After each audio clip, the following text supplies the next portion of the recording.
How you doing, everybody? Johnny Guitar Watkin here at Malibu City Hall with Mayor Marianne Riggins. She's going to be answering questions about the city's response to the fire during the Eggtimer Challenge. Here we go.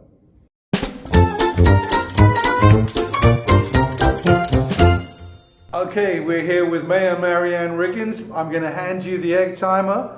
And let's begin with the first question. You're going to have 1 minute to answer this one, which is Los Angeles has permitted about 40% of rebuilds. Malibu is way less, just over 1%. What's gone wrong? Well, I'm not sure that they've done 40%. I know that they are way ahead of us. We have struggled with our permitting, and we need to get more people into the Rebuild Center and get their plans submitted into the city so we can review them and we can get them permitted. We did issue our third permit this week, and we're looking to get the 17 or so that are in plan check right now permitted and get lots more in, and the city's ready and waiting for you. Are you happy with the progress?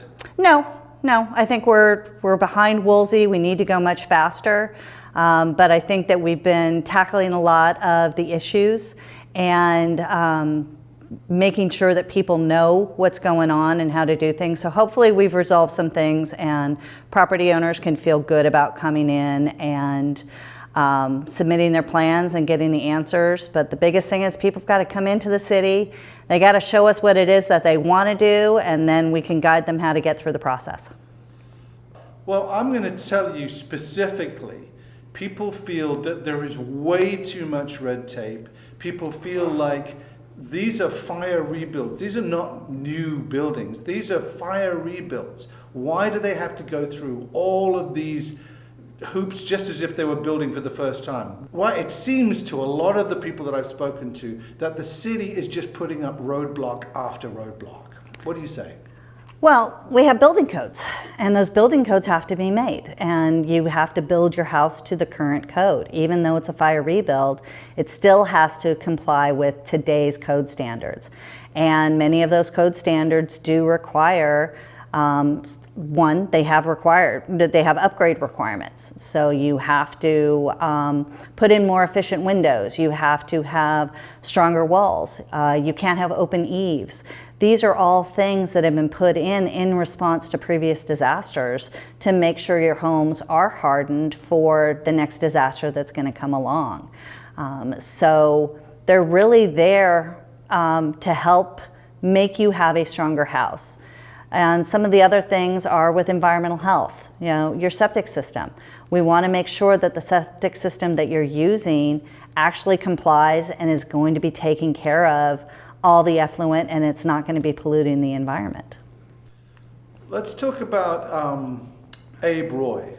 Abe, who was the rebuild ambassador till about 4 or 5 days ago, I don't know exactly. Now, what happened? Something went down between him and the city and you. It's had some publicity. What can you tell us about that relationship and why it came to an end?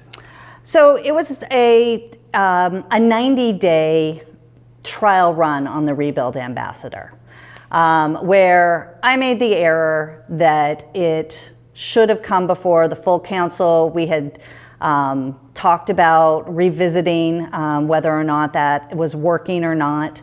I just working and hearing some other stuff thought, okay, he's done a good job, but we're really not getting to where we want to go, so we were going to give him accommodation and say thank you.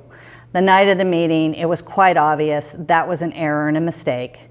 And so I called for us to take the commendation item off of the agenda and to schedule an agenda item for a next meeting so that all the council members could talk together about the role of the Rebuild Ambassador, what it was going to be like, if we were going to continue, just talk as a group.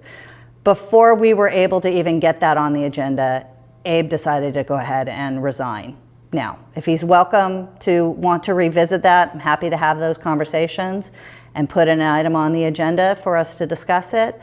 But as it stands right now, he has resigned, and we're just going with the zone captains. Because my understanding is that the problem that the city council had and you as mayor had with him was that he was a squeaky wheel, that he was demanding action, that he wanted things to be accelerated, that he wanted us to figure out ways of shortcutting the rules and the regulations, and you guys, and this squeaky wheel needed to be eradicated. Is there any truth to that, Marianne? No. The reason why we wanted to rebuild an ambassador is so we could hear what experiences the residents were having. So a squeaky wheel isn't a problem. A squeaky wheel should be helping us make changes. And there were a lot of changes that we did implement. There were lots of things that he brought to us that staff implemented and that the council actually did implement. So I don't think that that's really a great characterization, that a squeaky wheel was the problem. That's exactly what we wanted in an ambassador, is somebody to highlight issues and problems and to let us know and possible ways that we could fix them. If you had a magic wand, what would you like to be able to do to help this city get back on its feet? Well, obviously rebuild all the homes. I mean, that's a huge thing right there. Make sure that our businesses have a streamlined way of operating and that they have everything that they need to do. I think it's really difficult. I worked in the building department. I know what it's like and what the steps are to have to go through. Where as a city do we want to streamline things, and where do we want to make it easier for things? Where the fire rebuilds, they kind of bypass all the planning stuff, which are the things that in a normal house that you're building have to conform with, and where most of that time to build a house is done during the planning phase. A lot of that's wiped off the map with the fire rebuilds. They just have very, show us the house of what it was and show us what it is that you want to put back, and if they match, great. Then it's the building portion of it, and there's not too much we can do with the building portion of it. Those are where all the life safety codes are. So I think make it easier for people, hear from people what they need to make it easier for them. What do you need from the city? All right, the last question I have for you is not going to take a whole minute. I just want you to grade the performance of Malibu City in helping Malibu to rebuild after the fire. Well, that's a tough one. That isn't just a simple one. B+. I think there's definitely stuff we've got to improve upon. I think that we took a lot of steps early on, standing up the Rebuild Center, hiring consultants to help supplement the staff, holding meetings early on, trying to identify what people are going to need in order to rebuild. I think that we need to kind of redo some of those meetings, have them again. I don't know that people were necessarily in their grief and in their devastation of losing their home.